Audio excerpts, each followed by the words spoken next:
As human beings, and perhaps particularly in Western societies, we place the value of rational thought higher than just about anything. It's not surprising, really. We could argue it's the root of modern civilization and all the wonderful things that human beings have accomplished. And when our thinking processes start to go awry and we find ourselves challenged by situations, we'll think, okay, so where's the evidence for this, and why am I thinking and feeling this way, and what would be a more constructive way to think and to feel? Try and replace those negative thoughts with positive ones. And that's a really valuable and powerful process. If we engage with that, whether it's with a coach or a therapist, and do that really significant inner work, it can have immense benefits for us.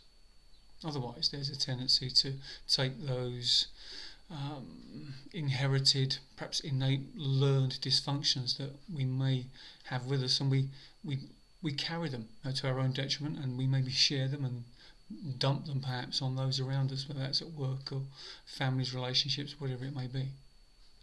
But when we're really struggling, trying to challenge thinking, dysfunctional thinking, with more thinking, is a difficult thing to do. It's really hard to do in the moment, and it often has very limited effects. And when we consider it, actually from an evolutionary point of view, our capacity for logical, rational thinking comes later, much later in our development. It's the physical body we perhaps need to get into. And using those techniques, using those elements of our physiology that were designed from an evolutionary viewpoint, evolutionary standpoint, to enable us to calm, to settle, to relax, to step back, to reduce that stress reflex, so that we can be more open, take in more information, be more rational.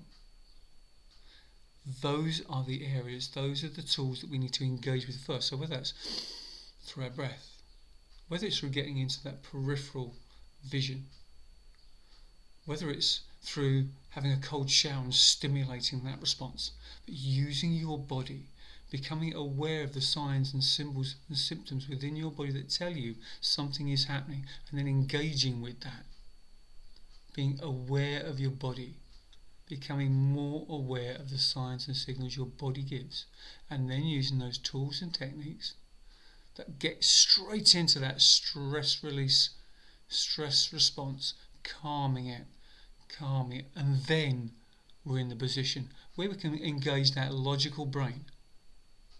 Body first, then the mind. We need both, but body first, then the mind.